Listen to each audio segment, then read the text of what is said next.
Good evening, everyone. Fix my backdrop. It's Gordon Causey, as always, and as always, Candy the Wonder Pup. What? What do you want? What do you want? What do you want? What do you want? You don't want to be pet. You don't want to be pet. If you've seen my videos before, you know this is how they start. Candy, I've conditioned her to expect a treat. All right, shake, lay down, speak, speak, speak. There we go. That's better. Come on up. Candy is taken care of. Thank you for watching tonight's video. It's now Sunday, the 24th of March. I had been planning to start this at 10:30, but stuff happens. I actually teed this up, so to speak, got it ready to go very early this morning. And then I remembered, well, I said I was going to do one at 10:30 and I don't want to do two in one day. So I decided to hold off and do it at 10:30. And I titled it Israel and the Middle Eastern Double Standard, or words very close to that effect. And before I get going, thank you for all the likes and the subscriptions. Very much appreciated. My usual preamble. But before I get into the double standard, there's something I don't think many people are aware, and it speaks to this double standard. Right now, in the nation of Yemen, which is on the southern coastline of the Arabian Peninsula, so it's bordered by Saudi Arabia to the north. Right now in that country, there is an ongoing civil war that's been going on for about 10 years. And over that time, 400,000 people have been killed. And notably, 70%, or 250,000 of those deaths are of children under the age of 5. And yet, where are the social justice warriors screaming for a ceasefire, screaming about war crimes, screaming about it doesn't exist? And the reason it doesn't exist is because people are not being programmed to even think about it. It's not being reported on widely. It's not top of the news. And so it's completely ignored. Contrast with the situation in Gaza, which has a laser focus on it. We have a humanitarian crisis taking place in Yemen. Doesn't matter. Ignore it. We have a crisis going on in Gaza and laser-like focus on it. And everyone is on one side or the other. They're either on the side of the residents of Gaza or they're supporting Israel, typically speaking. Carrie Miller says you are spot on, Gordon. Well, thank you. The situation in Yemen might as well not be happening. It's that old adage of if a tree falls in the forest and no one's there to hear it, doesn't make any sound. If 250,000 little kids in Yemen are killed, but it's not reported on the nightly news, do the lives of those children matter? Well, I can't bother with that. The news isn't talking about it. They're only talking about Gaza. And this is vexing for me because while I am unapologetically supporting Israel, I don't turn a blind eye to things they've done wrong. Typically, in too many cases, people they basically default to saying one side is all good and one side is all evil. And my faith, my Christian faith, tells me we're all fallen, we're all broken. None of us is righteous. And so, in war, there are no good guys. War is brutal. Carrie Miller says, I'm constantly trying. They won't wake up unless the MSM tells them to, unless the mainstream media tells them to. And that is, sadly, that's simply reality. We worship at the altar. By we, I mean the broader culture worships at the altar of the mainstream media. What the people talk about the fact that we live in, I'm Canadian, but I don't think it matters whether you're talking about Canada, the United States, or Western Europe, or the Western world in general. It's often been said that we live in a post-Christian world. I would go so far just as to say we live in a post-truth world. However, a lot of people will say, well, we're not a religious society. And I say, bunk. We are hyper-religious in my nation of Canada. Canada's a hyper-religious country, but the religion is sports. I'm wearing right now, someone gave me this Arizona Cardinals. I think that's the football team. And people with religious like fervor follow their hockey, baseball, basketball, football teams. And they follow, and they can, whereas Christians can often cite chapter and verse of the Bible, John 3:16, Jeremiah 29:13. My life verse, Luke 14, verse 11. We can focus in and we can cite our life verses and specific verses in the Bible.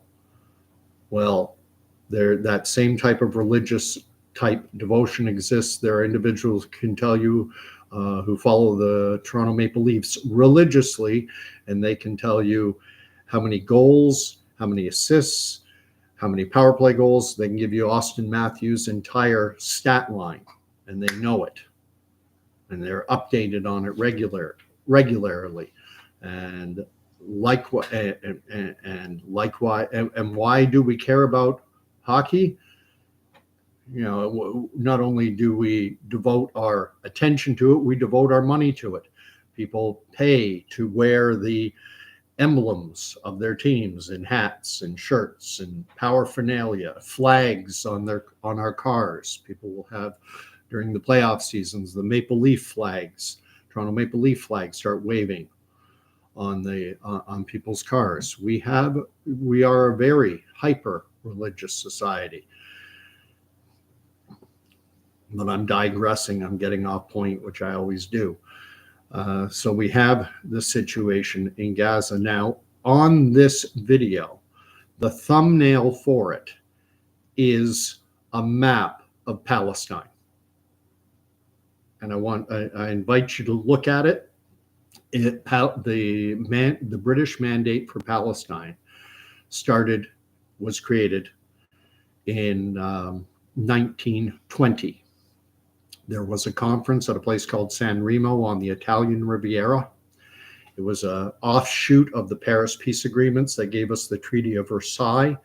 But the San Remo conference was dealing specifically with the Middle East and how the French and British were going to divide it up. They had a secret agreement called the Sykes-Picot Agreement that divided up the Middle East into areas of influence, what would be French areas of influence, what would be British areas of influence. The British were the stronger power. They came out of World War I far stronger than the French. The French had been largely defeated. Their territory had been overrun. So the British were able to get their hands on pretty much what they wanted, and they wanted the oil-producing areas. And in that map, you'll see there's also the British mandate for Mesopotamia. And then to the north, there are the French mandates for Syria and Lebanon. Syria and Lebanon, little to no oil. Mesopotamia, tons. Saudi Arabia.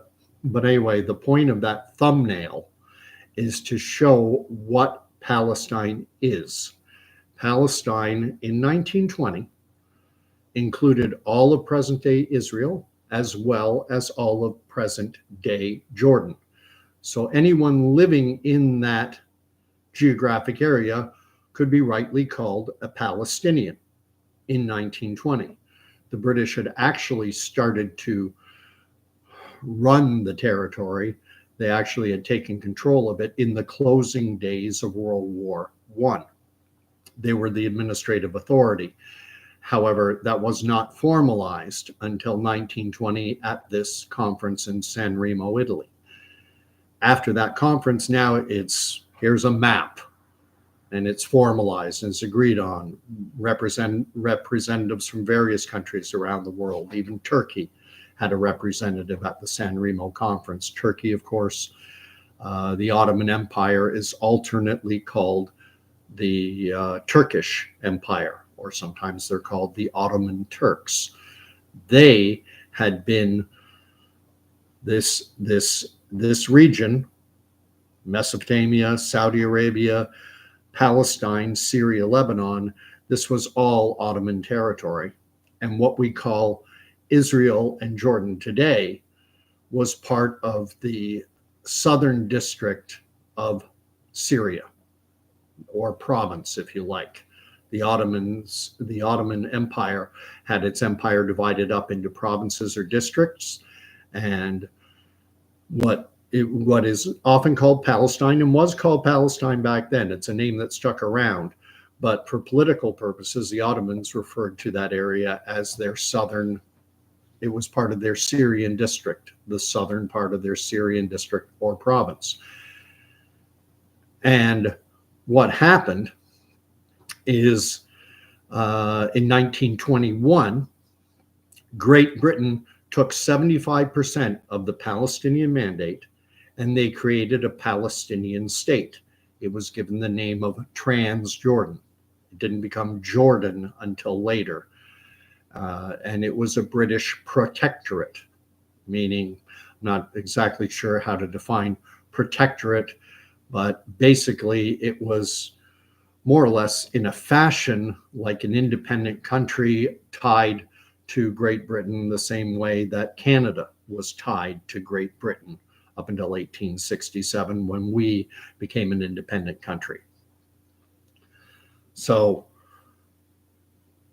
Jordan is the first Palestinian state. What remained is what we call Israel today.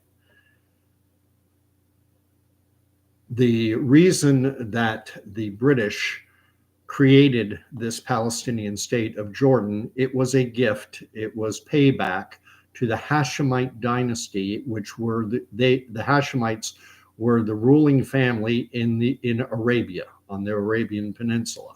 However, after World War I ended, there was a civil war of types on the Arabian Peninsula, and it was a fight for control by the Hashemites on one hand and the House of Saud on the other. And the House of Saud won that battle. And so that is why we call it Saudi Arabia and not Hashemite Arabia. However, during World War I, the Arabian Peninsula had been governed more or less by the Hashemites. They were the rulers, and it was the Hashemites who had allied themselves with Great Britain. And so Great Britain, to pay back this Hashemite dynasty for having fought with them against the Ottoman Turks, and the Ottoman Turks in turn were allied with Germany. So to pay the Hashemite dynasty back, they were given this territory to rule over, and it was given the name Transjordan. Important point, it was then ethnically cleansed of its Jews.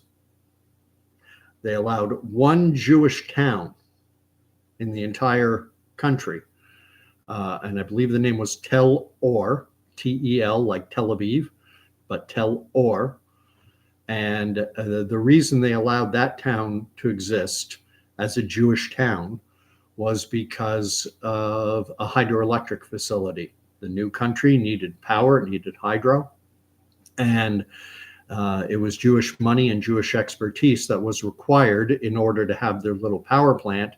And so they tolerated having a Jewish town there. subsequently got wiped off the map later on in history.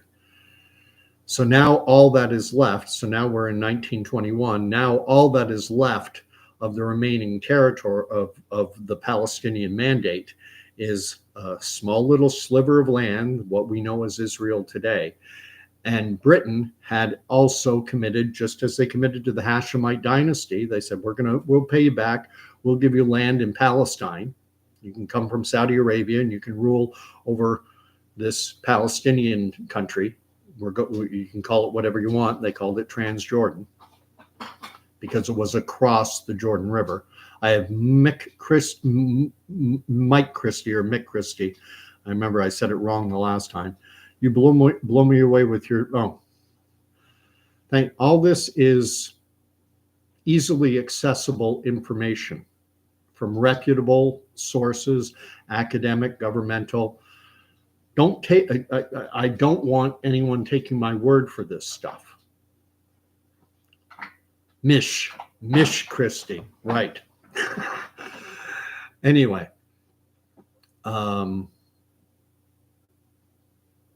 where are we? So we're in 1921. So a Palestinian nation has already been created. It's called Transjordan. All that's left, the remaining portion, it's about 25% of the original mandate. And Britain has also committed to the Jewish people of the world. They've said to the Hashemites, they said, we'll give you a country, and they did. And they had also said previously in 1917, they'd issued something many people know about. It's called the Balfour Declaration. And they delivered the Balfour Declaration to Lord Rothschild, who everyone knows the Rothschilds, one of the world's richest families, maybe the richest. They're also Jewish. They were also Zionists. They also were part of a Zionist group, Zionist cause that wanted to establish a homeland for the Jewish people in their traditional, where Israel had always existed going back into biblical times, and that's where they wanted to be established. And Jews had been living there continuously since biblical times. Jews had been living in, I'll call it the Levant, because it's on the Levantine coast. They went, and Jews had been coming back into Israel for centuries. It really accelerated in the 1800s, and even more after the Balfour Declaration, because sadly, Jews have been persecuted throughout their history.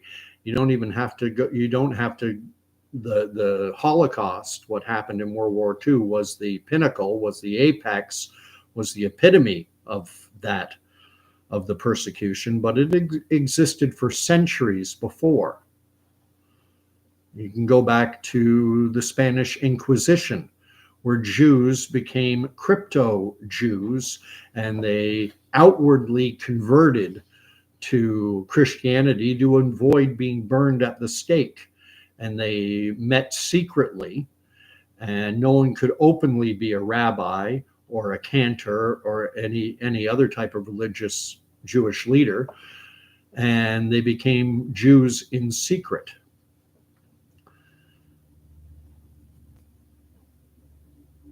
And now Britain had finally said, you can have your own country, a Jewish national homeland. And the Balfour Declaration said that the British government would look favorably upon and would employ best efforts toward the creation of a Jewish national homeland in Palestine. And so now they've taken care of their Hashemite allies. Now it's time to take care of their Jewish allies. Kerry Miller is saying, why secret? Why secret? Are you talking about the Sykes-Picot Agreement? If you're talking about the Sykes-Picot Agreement, the British and the French, they were very much involved in forming alliances during World War I. And so to the Hashemites, they said, "Oh, don't worry, we'll give you a country. You know, you're getting kicked out of Saudi or out of Arabia. It wasn't Saudi Arabia yet, but you're in this war. Don't worry, if you we'll look after you. The Hashemites were also given Iraq out of their Mesopotamian mandate. Because remember, this is the Hashemite dynasty. It's the family or the house of Hashim, met in secret. I'm sorry, Carrie, but I need you to be more specific. Met in secret. Are you talking about the Balfour Declaration, where that was a meeting of the British cabinet? And the Balfour Declaration was issued publicly, and it spread like wildfire. And I would imagine that if you weren't Jewish, you probably didn't even pay it any attention. Even if it showed up in the paper, you'd skip over that article back in 1917, because what impact does it have on you?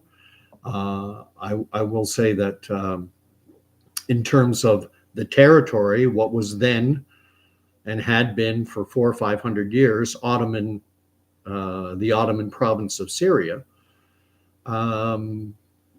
I would invite you to look at there's a book by Mark Twain called An Innocent Abroad, or The Innocents Abroad. I forget what it's. Innocent and abroad are those two words are in it. It's either An Innocent or The Innocents Abroad.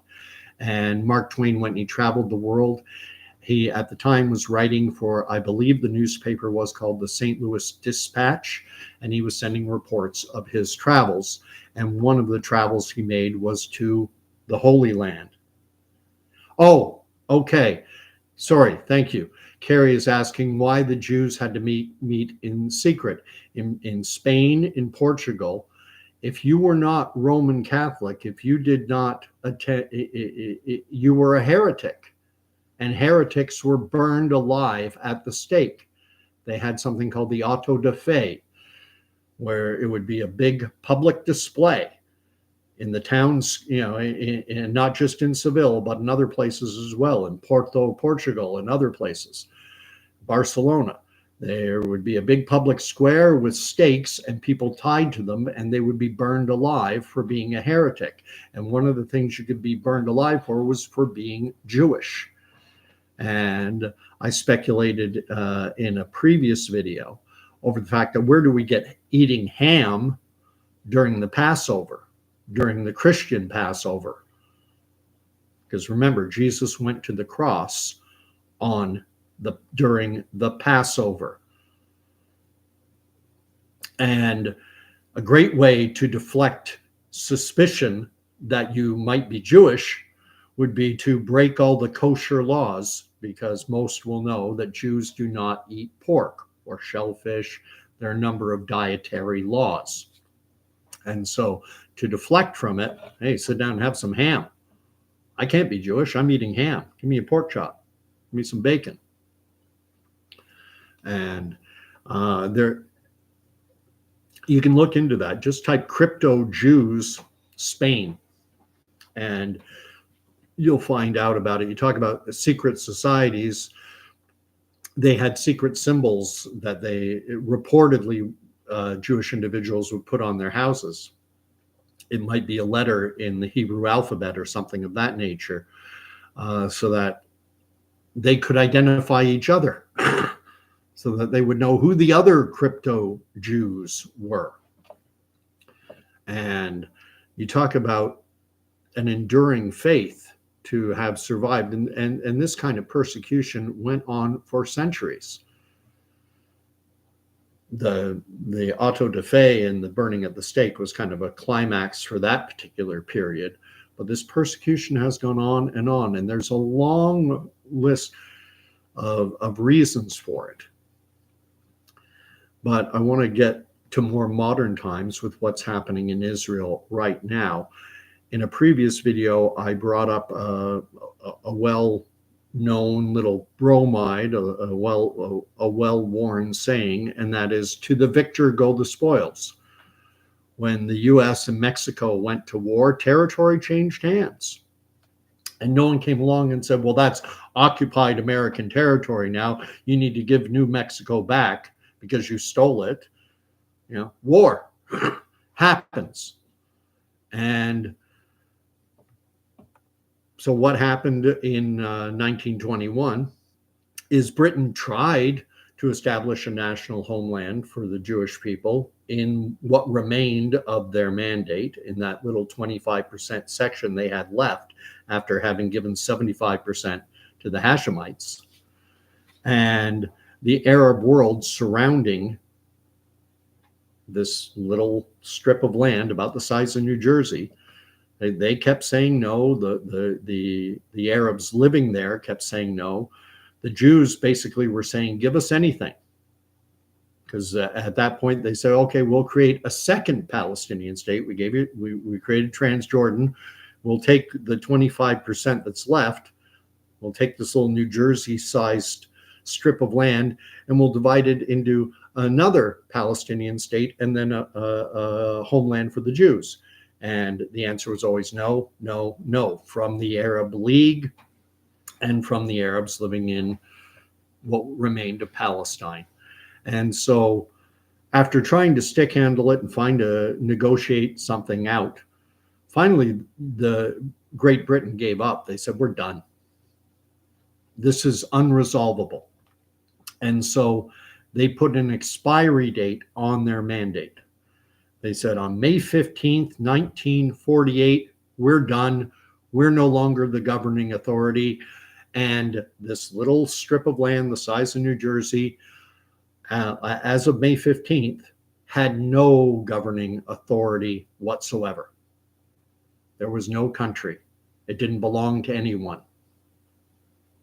There were about 800,000 Jews living there, and there were a similar number of Arabs living there. I know a lot of people will talk about the fact because many of the Jews who emigrated in, going back to the 1800s, many were Sephardic Jews.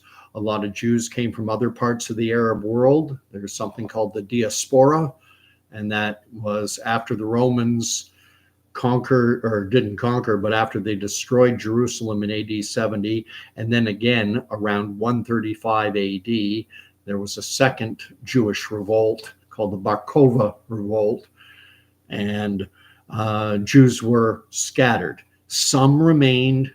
At times, that number got down to as little as about 10,000.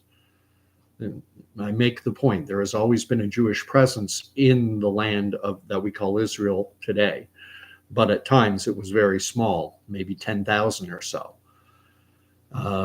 Largely, Jews were scattered to the four corners of the earth. And they started coming back. And people make the point that, these are Europeans. These are not, and they stole the land. A lot of the land that Jews occupied in the Ottoman southern district of Syria was land that they purchased when they emigrated in. They bought it from willing Arab sellers. On top of that, Jews also brought in they had capital. And so they were able to create industry and agriculture, and the economy started to grow, and a growing economy needs workers. And in a lot of cases, Arabs emigrated into the area. And the point I want to make is Saudi Arabia, that's where Arabians come from. That's where we get it. The Arabian Peninsula is where Arabs come from. The actual native peoples to this little strip of land would actually, if you want to go all the way back, they would be called the Canaanites, the Hittites, the Jebusites, the Gibeonites, the thisites, the thatites. These people collectively were called the Canaanites. And it was, goodness knows how many, 3,000 years ago, when trying to reach back to Joshua, when the Jews, or at that time, they weren't called Jews at that time. The term Jew didn't come out till much later, and it's just easier to say than Judean We shorten everything. Kentucky Fried Chicken becomes KFC. Canadians become Canucks. Americans become Yanks, and Judeans or Judahites became just Jews. And I don't have any issue with the word. It's an identifier. I know for some people use it in a very pejorative fashion.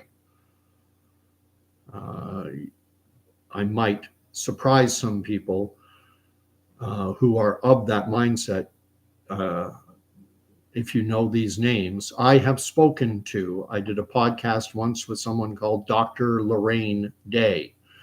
I don't agree with much of what she has to say. Another guy I spoke to is from Wisconsin, and a video he put out went somewhat viral. And he was at, I think it was a local meeting in Wisconsin, and he just started to read out a bunch of names, like the head of Pfizer, whose name is Borla, and he would read the name and say Jew, and then he'd read another name, and these were always prominent individuals, and they were attached to everything that went on during the COVID madness. And he would say Jew, this name Jew, that name Jew. And anti-Semitism bugs me a lot, and I've got to stay somewhat on focus because I do tend to go off in tangents.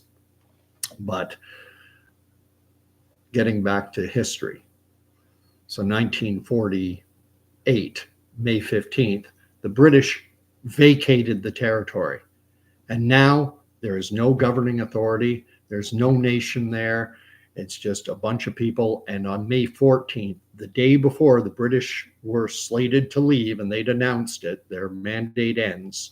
So the day before, the Jewish leadership in what was still then Palestine declared Israel an independent nation state. They made a declaration of independence. I have likened it in the past to when the United States made its unilateral declaration of independence on July 4th, 1776. In point of fact, though, as most students of history will know, the U.S. did not become an independent nation on July 4th, 1776. That declaration of independence was actually a declaration of war, because Britain, unlike in Palestine, Britain didn't vacate the United States. Britain still wanted to maintain control over their colonies, over their American colonies. And so there was a war, the Continental Army of the United States against the Redcoats, the British forces. And it lasted 3 or 4 years. And then the US defeated the British, and then they won their independence. Well, when Israel made its unilateral declaration of independence on May 14th, 1948, the day before the mandate ended, that started a war too, because immediately on the very next day, what is called historically the First Arab-Israeli War, Israelis refer to it as their War of Independence, Israel was attacked. A war broke out. Now, there is no country. No country has been established. The UN doesn't recognize this is vacated land.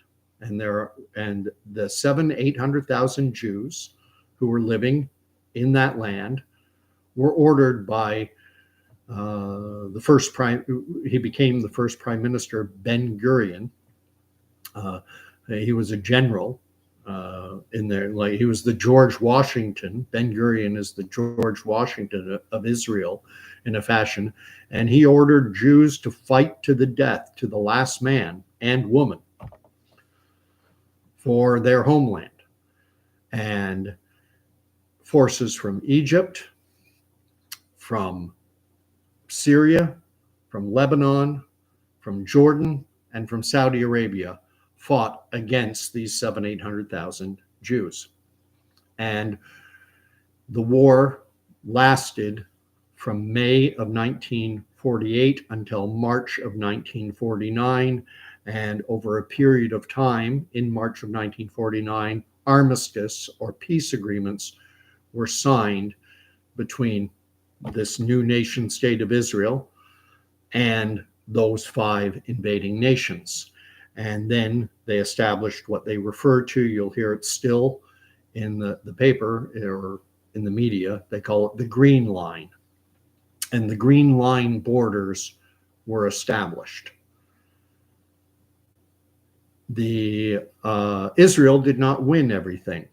The West Bank had not been part of Jordan. Jordan was Transjordan in 1921, and when they gained their full independence from Great Britain in 1946, they changed the name from Transjordan to just Jordan, and the full name is actually the Hashemite Kingdom of Jordan. It's not a democracy. It's a monarchy. It's an emirate state ruled by this Hashemite dynasty. And again, when that war ended in 1949, in March of 1949, Israel had not won all the remaining territory. They didn't get the full 25%. The Jordanians captured the West Bank as well as East Jerusalem, which is the site of the Temple Mount. So that was their territory. The West Bank was their territory. And Egypt gained control of the Gaza Strip. So when we see the Green Line borders will exclude Gaza, as they'll say that's not part of Israel, and the West Bank and East Jerusalem, they're Jordanian. Now, what happened after what happened when Jordan captured the West Bank and East Jerusalem? Did they did they let the Jews remain in the Jewish quarter of East Jerusalem? No, they ethnically cleansed it. A Jordanian commander bragged that for the first time in over 1,000 years, there are no Jews in the eastern part in East Jerusalem. The Jewish quarter is empty of Jews.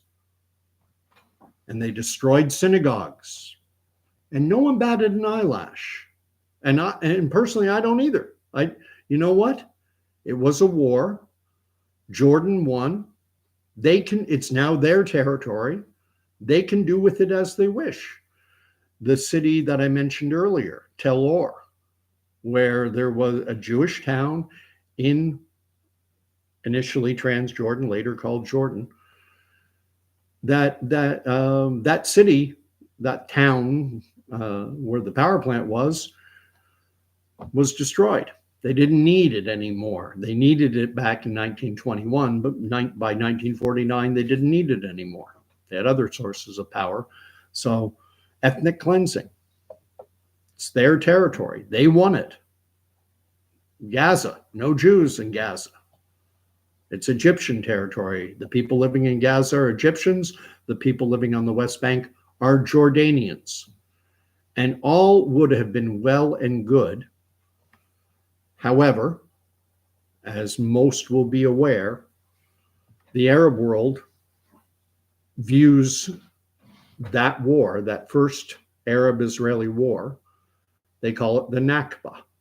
They call it the catastrophe, the disaster. And from a militaristic standpoint, when you're going 5 nations against a country that has just declared itself unilaterally independent with only 700,000-800,000 people in total, and the 5 invading nations, Egypt, Saudi, Jordan, Syria, Lebanon, those 5 countries had a combined population of 30 million, over 30 million, back in 1948, 1949. They're going up against a one-day-old country of 700,000-800,000. Yeah, and they didn't win. Israel managed to capture most of the territory. They didn't get the West Bank. They didn't get East Jerusalem. They didn't get Gaza, but they established their country. And in June of 1949, the UN formally recognized Israel as a nation state, and they got to take their seat among the world's nations. Israel is now a country. And again, everything would have been well and good. But in 1967, Egypt under Nasser started to deny, they threatened to deny access to ships bound for Israel through the Suez Canal.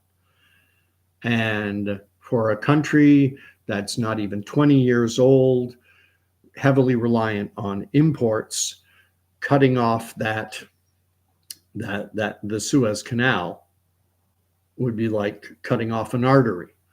And so the Jewish leadership, I don't know if it was still Ben Gurion or if it was Golda Meir by this point, but the Egyptian ruler at this time was Nasser. And they told Egypt that if you blockade our ships, Israeli-bound ships in the Suez Canal, that will be a casus belli. It's Latin, and it means which basically means that'll be an open declaration of war.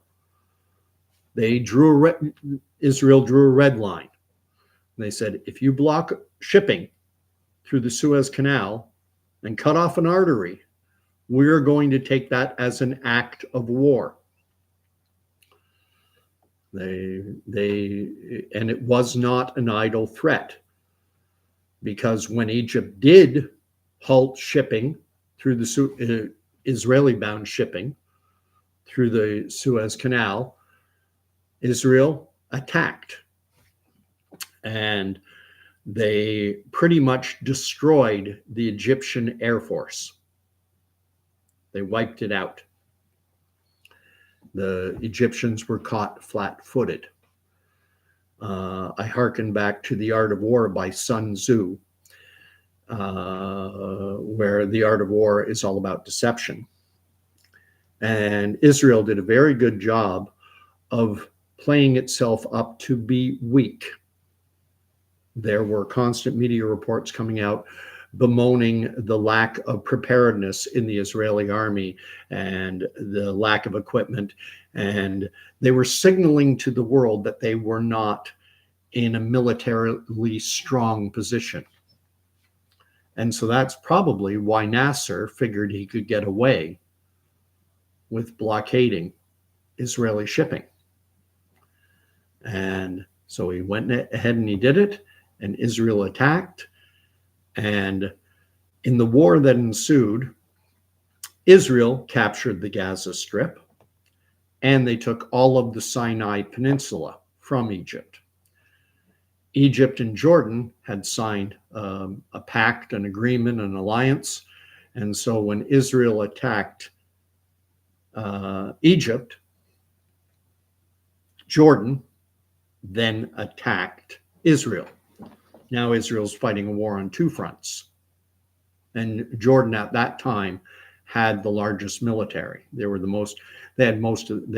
had the best equipment and, a full-time professional military.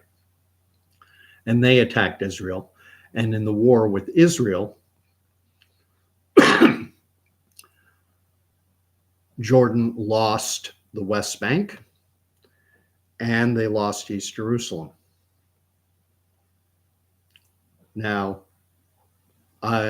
just as I had no issue with the Jordanians when they wanted to ethnically cleanse East Jerusalem and get rid of all the Jews, and Tel Or and get rid of all the Jews, okay, they won. Well, 1967, this is where the double standard comes in. 1967, well, here's another war. This time Israel won. But now they're not allowed to play by the same rules that the Jordanians and the Egyptians played by. Now they're expected to be nice. Life ain't always nice. It wasn't nice for the Jewish residents of East Jerusalem in 1948, 1949, when Jordan ethnically cleansed them all out of there. Well, that's life. There are no good guys. They're in war. And so Now Jerusalem is an Israeli city. My own personal viewpoint is I don't view it as being occupied territory. No, it's their territory. They won it. To the victor goes the spoils. That was the case when the Arabians extended their empire all the way into the Iberian Peninsula, all the way into the Balkans, and they spread this massive empire and they colonized North Africa, into Asia, into Europe. Hey, it's okay when they do it, but if Israel does it, it's not okay. This is a massive, massive double standard. And it's such an incredibly complicated situation because Israel is, in point of fact, the only real democracy that exists in the entire Middle East. And yet, and within Israel itself, Israel proper, not including the West Bank, not including Gaza, the population of Israel is about 10 million people, give or take. About 20% of those 10 million are actually Arabs, are Muslim. There are some Druze, there are some Christians, but basically they're very small minority groups. It's basically 8 million Jews and 2 million Muslims, and they all enjoy full citizen rights. They can run in elections, they can vote, they hold Israeli passports. Now, that's not the case for the people, for Muslims, Arabs living in the West Bank, and it's not the case for people living in Gaza. And this is where things get incredibly problematic, because were Israel to extend citizenship to people who live in Hebron or in Khan Yunis, in Gaza and the West Bank, if they were to extend grant citizenship to individuals in the Gaza Strip and the West Bank, well, there are about 3 million people 3 million Arab Muslims who live in the West Bank and about 2 million in Gaza. So that's 5 million. So now that would completely upend it would no longer be a Jewish nation state. And the whole raison d'etre, the whole reason for being for Israel is to be a safe haven for Jews, a place where they can come after having suffered centuries of persecution. And if the one Jewish nation state ceases to be Jewish, then why is Israel there anyway? And I know this gets difficult because not everyone is, we are, as I was saying before, we're all religious. I have yet to meet someone who is not religious. It's just that for many, their religion centers on the media, on sports, on entertainment, on music, on all manner of different things, but not God. I don't actually have my Bible here with me in front of me. I normally do, but I don't want to get up and go and get it. So I don't know if anyone has any thoughts, if anyone has any comments. I have a few people watching right now. It says 5. I don't know how accurate that is, but I'm going to wrap it up if there are no questions or comments or queries. It's an army thing. At the end of any course, whoever would be given the course would go, comments, questions, queries. It was like, but I will point out, I did a video just the other night about the red heifer. It's in Numbers 19. I was saying Numbers 13. I said at the time, I said, I'm not sure it's 13. I know it's Numbers. Well, it is Numbers 19. And this is a ceremony involving the sacrifice of a red heifer. I now know what a heifer is. I didn't know this. I didn't grow up on a farm. A heifer is a cow that hasn't given birth yet. So it's a female cow, but it hasn't given birth.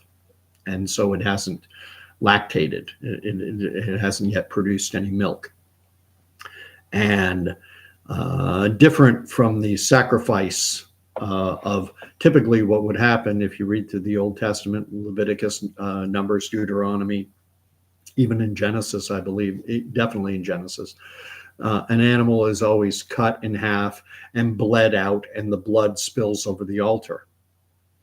Well, with the red heifer, they don't actually, they don't bleed it out.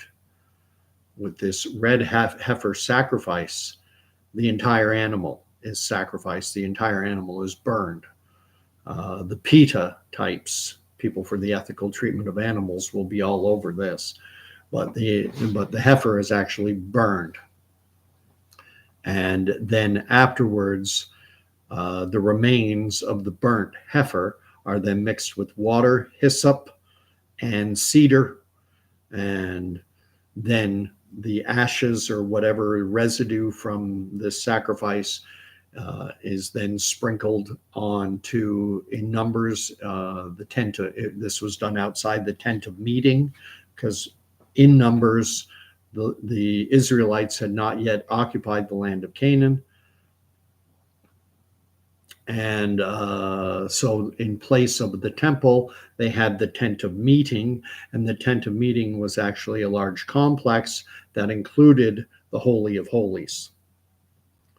So the tent of meeting was a portable temple that the Israelites carried during their 40 years wandering in the wilderness. And then Solomon built a permanent tent of meeting, but it was now a temple on the Temple Mount. I have Zombie Force saying, hello, Gordon and all. Hello, Zombie Force. I love all the usernames. Anyway, so that I got wrong. And this sacrifice is planned for just prior, everything I've read, just prior to the Jewish Passover.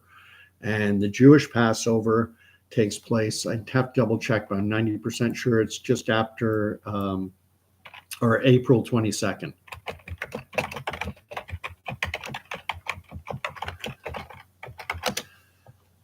Yeah, April 22nd.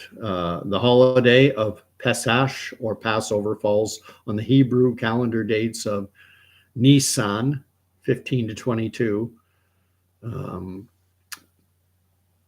Begins on sundown on Monday, April 22nd, and ends after nightfall on April 30th. So everything I'm reading says that this burning of the red heifer, that it is to take place before the Jewish Passover. And I actually prefer referring to our upcoming Christian celebration as Passover. I much prefer the term Passover to Easter, because Easter, I already did a video on that a few nights ago. Easter, Passover, what's in a name, I think I called it. Anyway, that's all I really had to say for tonight. Thank you for watching. The comment field will be open. I'm expecting to get some unfortunate comments, because I know there's a lot of anti-Semitism out there, but I don't censor things. As a matter of fact, Google or YouTube, one and the same, have flagged messages. It says, there are comments that have been left that have been held back for my approval. And I published all but one. I am trying to stay away from profanity as much as I can. I had a very heartfelt comment from someone who goes by the name of Roe Deer, and what he had to say, he made some very good points, and I am going to, although if I start talking ever again about what happened in Alberta when they took the death, a child's cancer death, and tried to blame it on COVID to sell the COVID jabs, I have a hard time not swearing about that. But anyway, God bless. And Mish Christie, I'm glad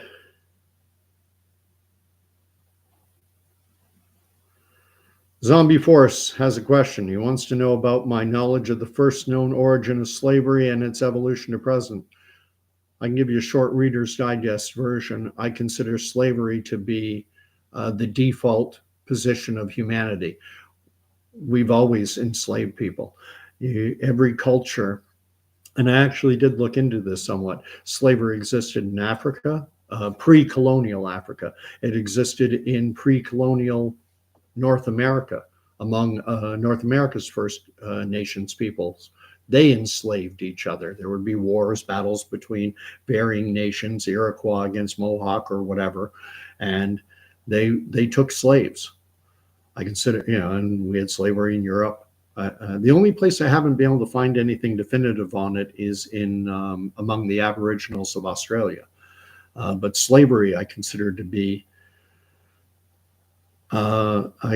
slavery to be the default human position. And what's interesting is, and this is getting back to my faith, what ended slavery, and it hasn't ended. It hasn't ended completely.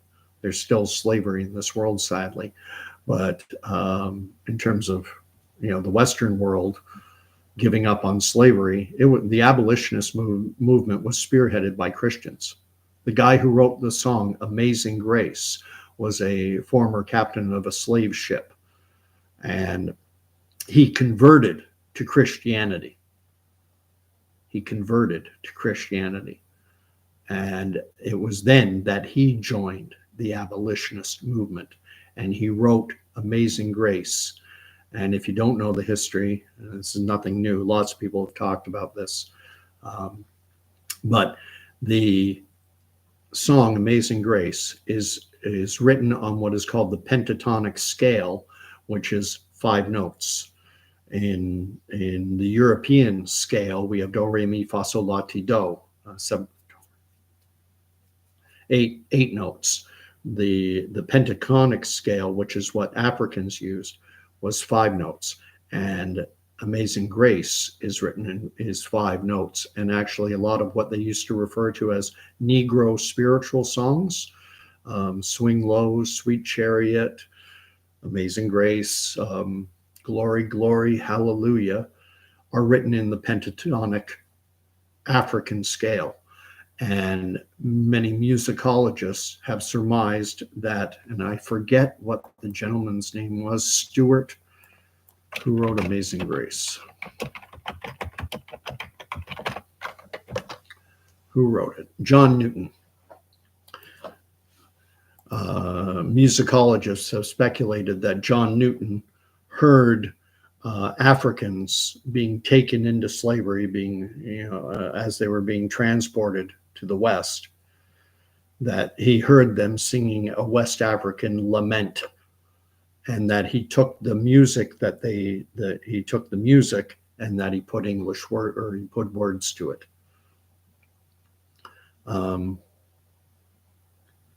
Sharunian Allegiance says, "It's my birthday, everyone.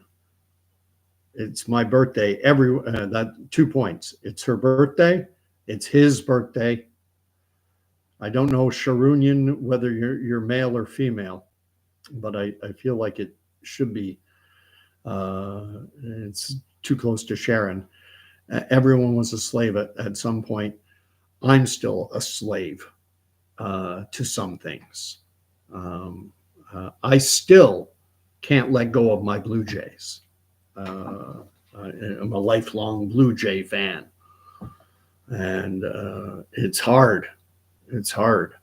Intellectually, I recognized my devotion, and I see, what are you doing? But habits die hard, and it's an interest I had for so many years, going back to the days of Doug Alt and Otto Velez and Rico Cardi. I followed the Jays. 1970, we just moved back to Canada from New Jersey when the Blue Jays came into being, and Tom Cheek, his son, and I were classmates at Pineland Public School in Burlington, Ontario.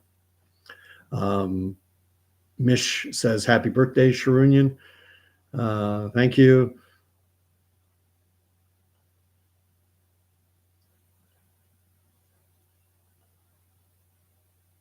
Zombie Force, what would be my opinion on ending slavery?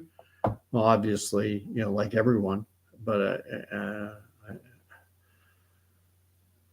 I think it's part of the human condition that we have to serve a master. And I think we're best served to serve the creator of all things. And maybe on Wednesday, when I do my next long-winded one, I've gone over an hour already. It'll be Krishna. I actually was watching tonight. I'll share it. I'm going to share it. If anyone really cares, I'll end it with this. It's going to take me a little bit to find it, though.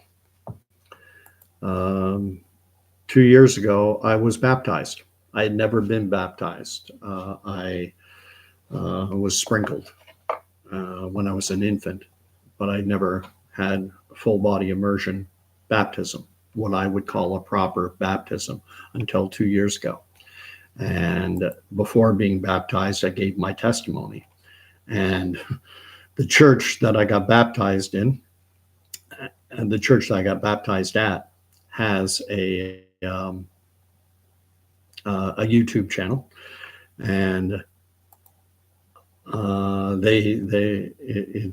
it's on there. And let me see. I got to get to my favorites. It's going to take me a little bit to find it. You know what I'll do? I'm going to put it after this wraps up. I'm going to put it in the comments, and I'll put the timestamp. So, because there were actually 3 testimonies that day, and mine was the second. The third guy was a former member of Hell's Angels, spent time in prison, and he had 50, 60 people, former bike members, some current bike members. Like the church, there had to have been 150, maybe close to 200 people there. I had family there. I had some friends there, like half a dozen, 7 or 8. But this other guy had a throng out, and it was quite an event. So if you want to watch it and you want to hear my testimony, you're welcome to, and I'll include it in the comments down below. But God bless, and we'll talk to you later. I know that the situation in Israel is gut-wrenching, and I think there's more coming. And if this red heifer sacrifice actually takes place, I could see it as being a flashpoint for another escalation. We'll have to wait and find out if the ceremony is done, and if it is done, we're looking at, another 2 or 3 weeks, they say, before Passover. So God bless, and we'll talk to y'all again later. Thanks for all the likes and the subscriptions and everything. Always appreciate it. Good night. Night, Zombie Force.